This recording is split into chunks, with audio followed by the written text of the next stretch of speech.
Hey there, quirky people! I'm your host, Anna, and today we'll be answering a question that the latest MCU movie has raised. Avengers Endgame was an extremely significant movie for the MCU. It was a culmination of the past, but it had plenty of setups for the future. That's why most Phase 4 projects following it have made people ask plenty of questions relating to it. Sometimes, Phase 4 films have created a few plot holes. For instance, Thor clearly knew about eternity in Love and Thunder. Eternity? What does he mean, reach eternity? If he seeks the altar of eternity, that means he could wipe us out at once. Zeus, we must act now. He's not going to make it. So instead of going through the elaborate time travel plan to assemble the Infinity Stones, he could have looked for eternity and wished to bring everyone back in Endgame. But we just have to accept the fact that maybe Thor didn't know how to reach the cosmic entity, and that's why he never brought it up. Similarly, Ant-Man and the Wasp: Quantumania has also raised a question about Endgame. It finally brought Kang to the forefront after Loki introduced us to his oldest variant, He Who Remains. But the film certainly made us think about plenty of things related to Kang.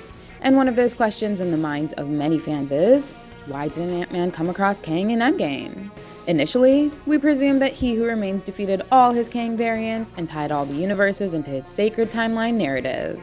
But just as he got bored and lured Sylvie into killing him, the sacred timeline was broken. All universes started to split into branches, and that's what created alternate variants of Kangs. So basically, before the events of Loki. In fact, before Loki's escape in Endgame, Quantumania's Kang did not exist. So Scott could not have found him within the quantum realm. But that is not the case at all, and this presumption is incorrect. Quantumania clearly showed us that Kang arrived in the quantum realm before the events of Ant-Man and the Wasp. His ship crashed in front of Janet years before she was extracted from the quantum realm in 2018. So clearly, this version of Kang existed even when He Who Remains was in control of the TVA. And since he was exiled to the quantum realm by the Council of Kangs, they always existed too. This revelation sort of makes us think that Kang's arrival in the quantum realm could be a plot hole. Because now we are left asking where all these Kangs were during the events of Loki and Avengers Endgame.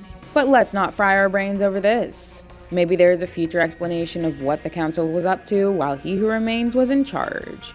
Right now, let's focus on why Scott Lang did not come across Kang in Ant-Man and the Wasp or Avengers Endgame. He was in the quantum realm for quite a while before a rat pulled him out in 2023.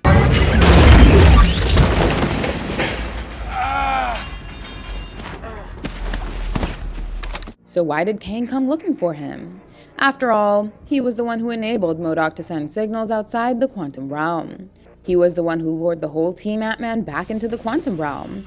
And just as they arrived in there, he went after them. So, he should have come across Ant-Man when he was stuck in the quantum realm too. But the reason he didn't meet Scott was that Scott didn't go deep into the realm. When Scott was sent to collect quantum energy for Ava Star, he didn't go to the depths where multiple worlds existed. The proof for this comes from the conversation between Hank Pym and Janet. When they reached the lowermost surface world within the quantum realm, Hank asked Janet why he wasn't able to find any signs of life within the dimension. And Janet simply replied that he wasn't looking deep enough. So when Scott was sent into the dimension under Janet's supervision, he was only at the tip of the iceberg. He was far away from Quantum Realm's surface world where Kang and the other living organisms existed. So that's one reason why Scott never met Kang in there. And another reason for it is that Scott was only stuck in there for a limited period of time. In his words, he was only there for 5 hours. Thanos happened, and I got stuck in there. I'm sorry, that must have been a very long 5 years. Yeah, but that's just it. It wasn't. For me, it was 5 hours. And then he was pulled into a time vortex and got ejected into the year 2023. After that, even when Tony Stark built a time-space GPS to navigate through the quantum realm, the Avengers didn't go much deeper into the dimension. All the time vortexes only exist at the top of the quantum realm. That's why neither Scott nor any other Avenger came across Kang while gliding through the dimension. Although, Avengers Endgame still left a pretty cool tease for Kang's arrival in the future. If you mess with time, it tends to mess back. You'll see. But he wasn't supposed to come into the mix until Phase 4. Now it will be interesting to see what the other Kang variants do. So far, 2 of them have been perished, but we still have the likes of Immortus, Ramatut, and the Scarlet Centurion leading the Council of Kangs.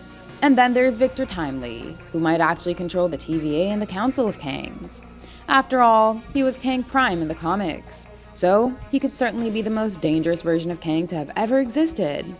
We'll know for sure when Loki Season 2 arrives later this year. Are you excited for the next season of Loki? Do you think that Ant-Man and the Wasp: Quantumania creates a Kang plot hole? Let us know your thoughts in the comments. And don't forget to click on those like and subscribe buttons if you enjoyed the video. Show some support so we could keep coming back with MCU exclusive content. Goodbye, and I'll see you in the next one.